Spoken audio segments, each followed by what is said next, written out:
Hey Hebrew fans, this is Todd. So today I decided to open up this really cool multi-universe from DC Comics Wonder Woman. This is a really cool Wonder Woman and it includes a Build-A-Figure, Dr. Psycho. So let's go ahead and open this up. I really like how this Wonder Woman looks. I've been waiting for a Wonder Woman figure that matches the Masters of the Universe for a long time.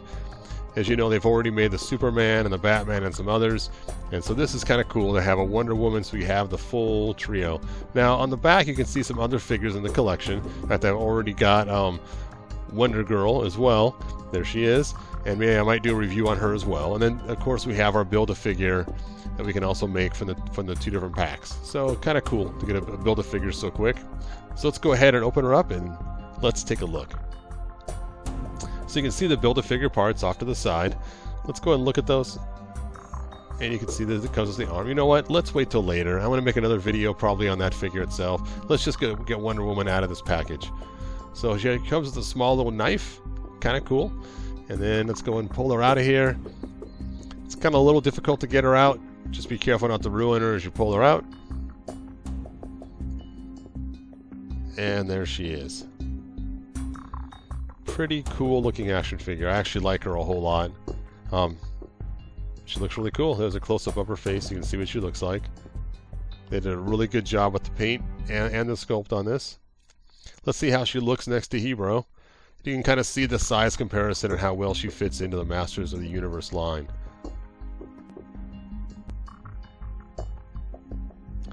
You can notice there she has a body part that seems to match some of the standard females, the bucks that are used in the Masters of the Universe. That bicep, I'm pretty sure, is the same one. I could be wrong, but it looks very similar. Let's put her knife in her hand and see how it looks. Now, notice her midsection here is pretty bare.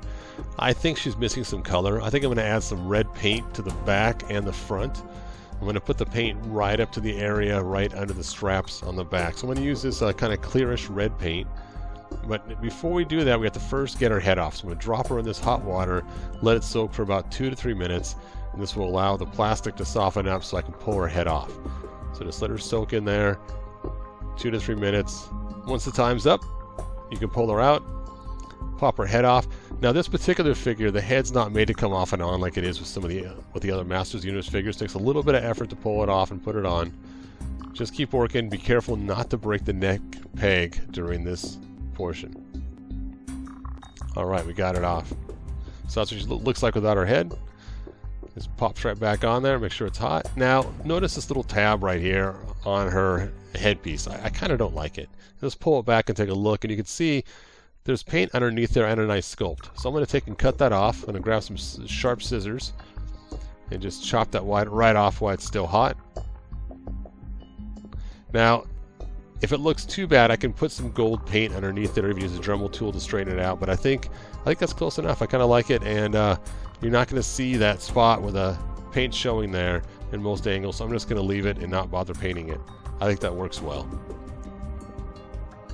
Alright, so back to the torso and painting it red. Let's first get some red paint on here. And again, this is a translucent red. It takes about 8 coats of paint to coat her. And then after she's coated, you're going to want to take a mask around the figure and then do a clear coat spray afterwards. You want to get a really nice brush with soft bristles. Put the paint on the brush and then wipe off most of the paint. You want to do like a really dry wipe on this to not get any marks. You want to get all the way up to the top of the strap, on her back, and on her stomach as well. Now I'm not going to actually paint this on camera. I messed up figures like that before, but make sure when you paint her, like turn her waist so you can get to different areas as you paint this. Get really close, get smaller brushes to get right up into the interior of where the armor meets the stomach. And then any areas you have paint slopped over, just use a Q-tip and clean it off. Alright, so I went ahead and painted her and clear coated her. That's how it looks when she's done. I think it looks much better. I think that red just makes it really pop. I think it looks really cool. Let's put her head back on. So to put this back on, let's plop it in the hot water. Now, I probably should have made some new hot water for this. What I do is I heat the water up, and then I bring it into the room with me, and then I put the parts in to heat it. But it's been sitting quite a while. Let's go and pour this out and get that head out. Now, because I did not use fresh hot water, it's going to take a little bit of effort to get the head back on. And again, I probably should have used hotter water to do this. As you can see, I'm applying a lot of force to get this head back on.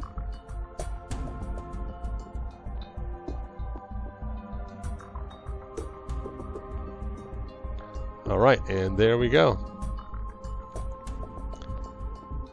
She looks pretty cool. Now what I like to do also sometimes is add some accessories. Adding accessories to the figure from Masters of the Universe just kind of ties it in better.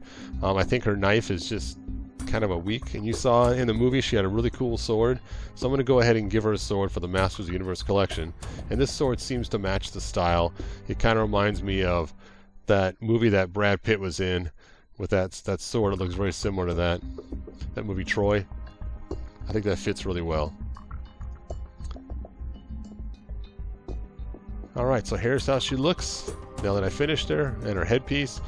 And you can see I have another figure that has not been painted, so you can kind of see the difference between the two.